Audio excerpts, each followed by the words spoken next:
Well, good morning, everyone. My name is Mighty Stream. Today is July the 31st. I'm going to do your July 30th spiritual principle a day in a meditation. I am brought to you by Hope Through Navigation, and this is our Hood Recovery Services.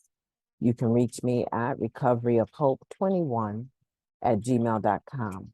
I want to go ahead and do this meditation for yesterday and get it logged into YouTube so that at a future date, if you want to read it or listen to it, it is available. And then I'll get going on the Just for Today in a meditation after this. Okay. So thank you for your patience. July 30th, open mind, open heart, open spirit. Now, this is your spiritual principle a day meditation. Okay. Page 219. Open-mindedness leads us to the very insights that have eluded us during our lives. The basic text, chapter 9, Just for Today, Living the Program, which is where we get that IP from as well, if you remember that. Okay. When many of us arrive in NA, we fancy ourselves as reasonably open-minded people. But one thing, many of us tried lots of different drugs. For one thing, many of us tried lots of different drugs.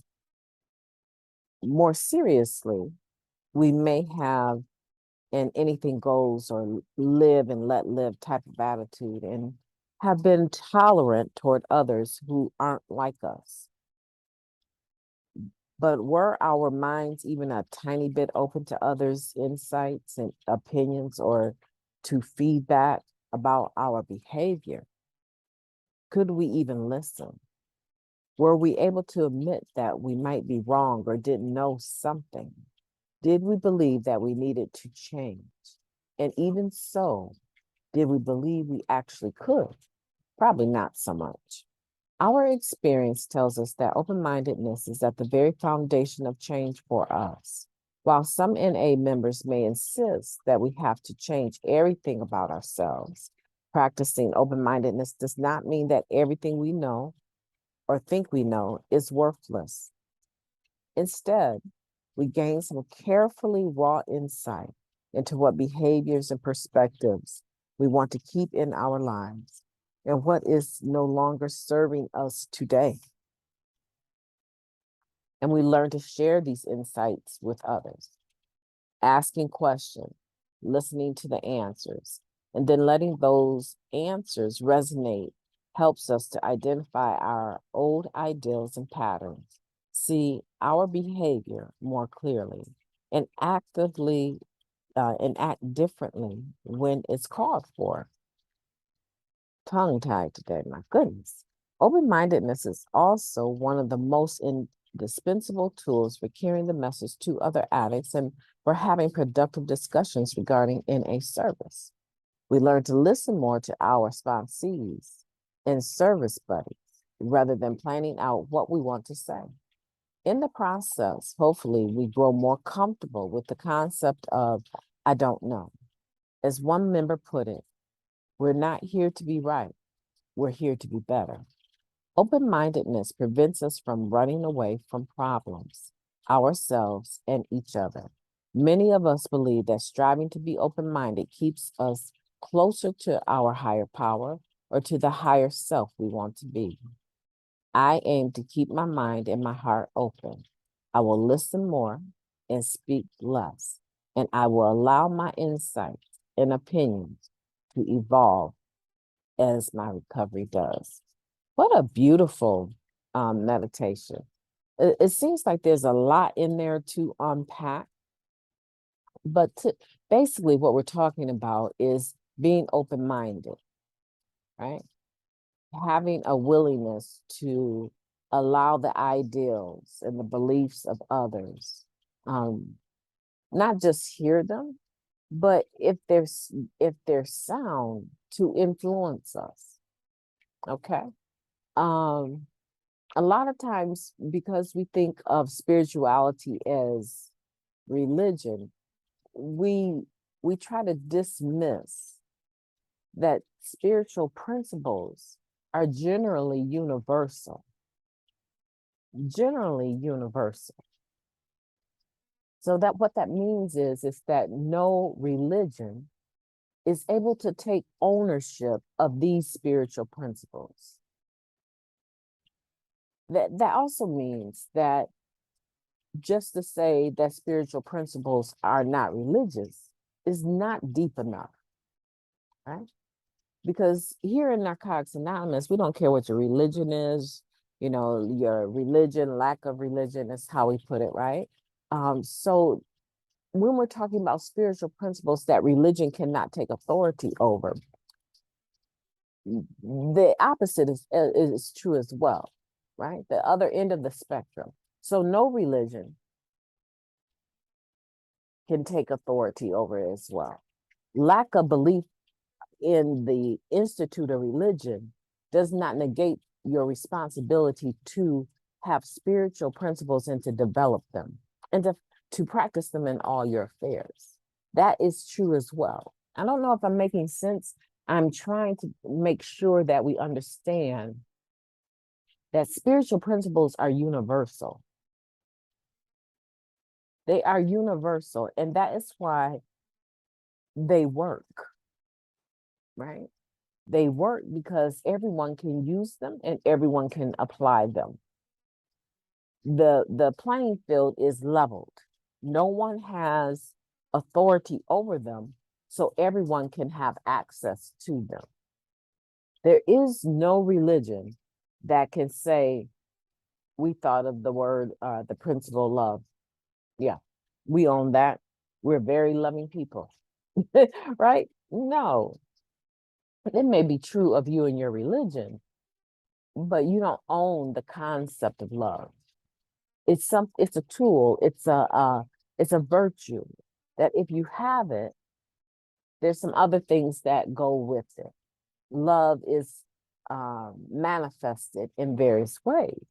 Okay, so regardless to where you are at on your religious journey, that's not my responsibility to speak into that. My responsibility is to speak into the spiritual principles. And this spiritual principle is about open-mindedness. And it leads us to the very insights that have eluded us during our lives. So now I'm open-minded enough to sit in a room of people in recovery. Am I open-minded enough to listen to their shares, their input? Am I open-minded enough even further to allow any one of those individuals or someone else to speak into my life about my recovery, about seeing things in me that I might want to consider changing and not be offended? Because it's very hard for us to, it's like we'll tag along with the quotes that have open-mindedness in them. Honesty, open-mindedness, and willingness, right? All right, so we can quote those, but to actually put them into effect is a whole nother level of it. And a lot of times we show it when we're at business meetings. We show it when we are in the community.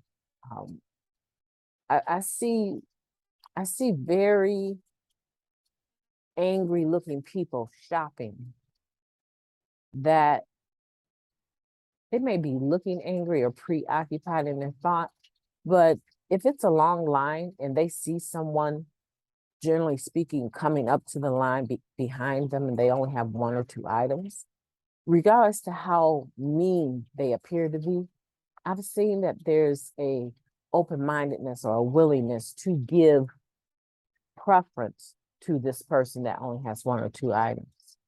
Oh, go ahead. No, you can go in front of me. You only got a couple items. I'm gonna be a while. Okay? So I see it even in the community where people seem to be very angry nowadays. I still see people giving preference to other people. Okay. So to take it beyond just quoting it and to actually do it is a different thing. Now, when it becomes more personal, am I also willing to apply this spiritual principle of open-mindedness? Because open-mindedness means that I have an open heart and an open spirit to whatever is being presented to me. Right? A lot of times, a person that comes to me that has done nothing but treat me badly in the meeting or in life, and they come to me and they say something that sounds like constructive criticism, my natural instinct is to block that, to close off my mind to that. I block that because I don't trust the goodwill, right? I don't trust the love in it because you've never been kind to me before. Why would I think that you would start being kind to me now enough to point out something that you think might become a problem for me? But now if I know and I understand that you have a pattern of caring for me and you come to me, I'll be open-minded. That's just a natural tendency. But that is also placing personalities before principles, right? And the people that seem like they're nice to me, I'm willing to listen to, and those that aren't, I don't know, I'm not taking that suggestion. But principally, it's what the person said proper. That's how you can understand and start gauging yourself, is if the messenger is bringing a message and you have absolutely no relationship with the messenger, but you find the message to be appropriate, are you open to receiving that? And that's kind of what this is all about. Because we allow ourselves to have this open mind and this open heart, this open spirit. And you still use discernment. I mean, we hear about discernment of spirit in a biblical sense, right? But discernment of spirit is intuition. It's, people call it a sixth sense. They call it so many different things. But at the end of the day, I mean, honestly, at the end of the day, discernment of spirit, the ability to discern whether something is good or bad that is coming to you, is just as natural as breathing. It should be a natural instinct to know this don't feel right. This don't sound right. This don't smell right. This is not right. The problem is we've spent so much of our lives second guessing and doubting and being told that no, that you're thinking that no, that's just in your head. You're crazy, right? That when something foul is staring us in the face, we still question whether or not it's us. This is all about being able to develop your spiritual confidence. And so I hope today you'll practice the spiritual principle muscle called open-mindedness. I think it'll go well with you if you do. I think that it will help you if you do to make further progress in the areas that you're seeking to make them in. All right. My name is Mighty Stream, and this concludes the July 30th Spiritual Principle Day. And I will be talking to you tomorrow.